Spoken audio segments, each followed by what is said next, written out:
താങ്കൾ ബാബുരാജിനെതിരായിട്ട് ഇപ്പോൾ പറഞ്ഞിട്ടുള്ള ഈ ഒരു ഗുരുതരമായ ഒരു വെളിപ്പെടുത്തലുണ്ട്. അത് രേഖാമൂലം എഴുതി ഒരു പരാതിയായി തന്നെ നൽകാനാണോ തീരുമാനം? FIR രജിസ്റ്റർ ചെയ്യാൻ അന്നും ഞാൻ വിചാരിച്ചിരുന്നില്ല. അവരെന്നോട് ചോദിക്കുന്ന ചോദ്യങ്ങൾക്ക് കറക്റ്റായി ഞാൻ മറുപടി കൊടുക്കും. FIR കൊടുക്കാൻ ഇതുവരെ ഞാൻ തീരുമാനിച്ചിട്ടില്ല. ഇനി അദ്ദേഹം എനിക്കെതിരെ പ്രശ്നങ്ങളായിട്ട് വരികയാണ്, തീർച്ചയായും ഞാൻ ബാബുരാജ് വെല്ലുവിളിക്കുകയാണ്. അയാൾ ഇങ്ങനെ ഒരു കാര്യം നിരസിച്ചിട്ടുണ്ടെങ്കിൽ അയാളുടെ മുന്നിൽ പത്രസമ്മേളനമായിട്ട് ചെന്ന് എനിക്ക് ഈ വിഷയം അവതരിപ്പിക്കാൻ യാതൊരു മടിയുമില്ല. ആരുടെയും പൈസ മേടിച്ചിട്ടോ ആരുടെയും ശുപാർശ കൊണ്ടോ അല്ല ഞാൻ ഈ വിഷയം വെളിപ്പെടുത്തിയിട്ടുള്ളത്. സിനിമാ മേഖലയിലുള്ള ഈ ഗുരുതരമായ പ്രശ്നത്തിനെതിരെയാണ് ഞാൻ പ്രതികരിച്ചിട്ടുള്ളത്. ഓക്കെ, അപ്പൊ എന്റെ വിഷയങ്ങൾ ഞാൻ അവതരിപ്പിക്കും. ബാബുരാജ് പറയുന്നത് വെറുതെ ഇത്തരത്തിലുള്ള ആർക്കും ആരെക്കുറിച്ചും ഇത്തരത്തിലുള്ള ആരോപണങ്ങൾ ഉന്നയിക്കാമല്ലോ, അവർക്കൊക്കെ അവരുടേതായ പല താല്പര്യങ്ങൾ ഉണ്ടാവും, അല്ലെങ്കിൽ സാമ്പത്തിക താല്പര്യങ്ങൾ ഉണ്ടാവാം, അല്ലെങ്കിൽ സിനിമയിൽ അവസരം കിട്ടാത്തതിന്റെ വിഷമമായിരിക്കാം. ഇപ്പോൾ ആ ഒരു സമയത്ത് അവിടെ ഒരു വീട് പോലും ഇല്ലെന്ന് അദ്ദേഹം പറഞ്ഞിരുന്നു. അതോടൊപ്പം കോവിഡിന്റെ സമയമാണ്, അല്ലെങ്കിൽ ഞാൻ ആ സമയത്ത് എവിടെയുണ്ട്, അല്ലെങ്കിൽ താങ്കൾ ആ സമയത്ത് എവിടെയുണ്ട് എന്നൊക്കെ അന്വേഷിച്ച് കഴിഞ്ഞാൽ കൃത്യമായിട്ട് കണ്ടുപിടിക്കാമല്ലോ. അങ്ങനെ ഒരു ആത്മവിശ്വാസത്തോടും ഇപ്പോഴും താങ്കളെ പൂർണ്ണമായിട്ട് തള്ളിക്കൊണ്ടാണ് ബാബുരാജ് സംസാരിക്കുന്നത്. പൂർണ്ണമായും അദ്ദേഹത്തിന്റെ ആത്മവിശ്വാസം അവിടെ നിന്നോട്ടെ. നടന്ന സംഭവം നമുക്കിപ്പോ ആരെപ്പറ്റി എന്തും ആരോപണം നടത്തേണ്ട യാതൊരു കാര്യവുമില്ല.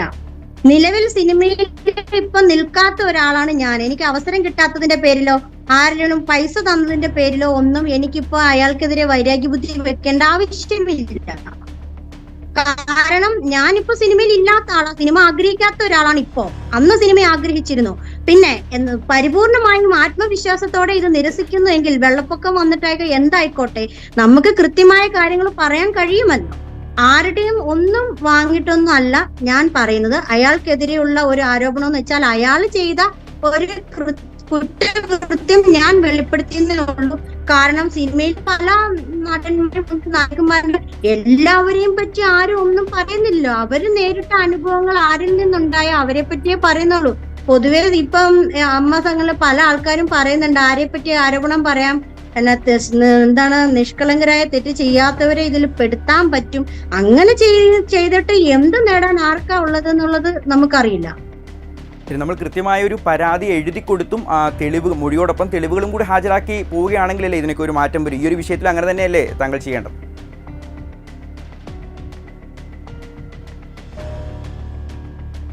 കൃത്യമായ ഇത് എഴുതി കൊടുത്ത് FIR കൊടുക്കാൻ ഭയം ഉണ്ടായിട്ടൊന്നുമല്ല. അതായത് എനിക്കിപ്പോ യാതൊരു ഭയവുമില്ല. ഓൾറെഡി നേരത്തെ ഭയപ്പെട്ടിരുന്ന ഒരു കാലം ഉണ്ടായിരുന്നു. ഇപ്പൊ യാതൊരു ഭയവുമില്ല. കാരണം എനിക്ക് ധൈര്യമായിട്ട് എന്തിനും പ്രതികരിക്കാൻ എന്റെ കൂടെ എന്റെ ഹസ്ബൻഡ് നല്ല സപ്പോർട്ടായിട്ടുണ്ട്.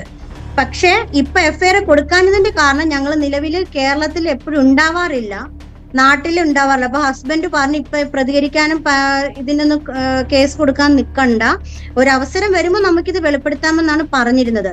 ഇനി കേസ് കൊടുക്കുന്ന കാര്യത്തിൽ എനിക്ക് അദ്ദേഹവുമായിട്ട് സംസാരിച്ചിട്ട് വേണം അത് ആവശ്യമാണെങ്കിൽ ആവശ്യമുണ്ടോ ഇല്ലയോ എന്നതിനെ പറ്റിയൊക്കെ ഒന്ന് നിഗമനം നടത്താനായിട്ട്. ശരി, താങ്കൾ ഈ ഒരു വിഷയം ഇപ്പോൾ ഉന്നയിക്കാനുള്ള കാരണം എനിക്ക് തോന്നുന്നു, ഇപ്പോൾ അദ്ദേഹം ജോയിന്റ് ജനറൽ സെക്രട്ടറിയാണ് ഇപ്പോൾ.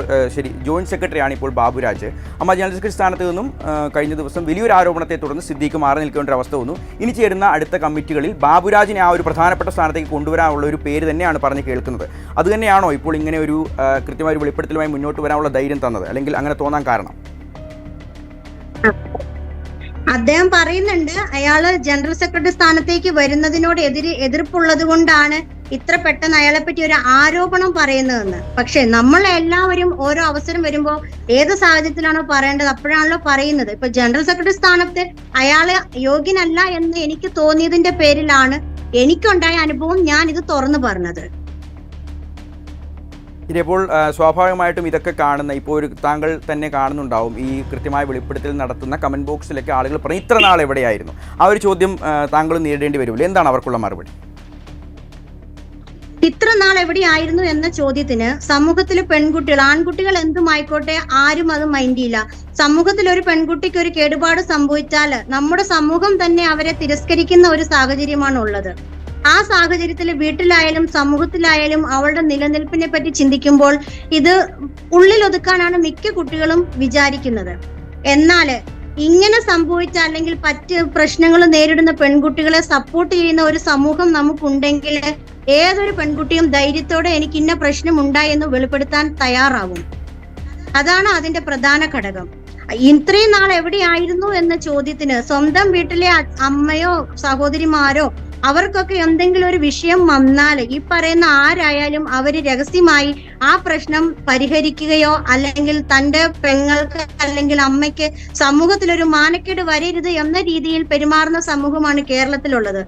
അതുകൊണ്ട് തന്നെയാണ് ഏതൊരു പെൺകുട്ടിയും ഇങ്ങനെയുള്ള വിഷയങ്ങൾ വരുമ്പം അത് ഗുരുതരമാണെങ്കിൽ പോലും ഉള്ളിലൊതുക്കി സങ്കടങ്ങൾ സ്വയം സഹിച്ച് ജീവിക്കാൻ ഉദ്ദേശിക്കുന്നത്.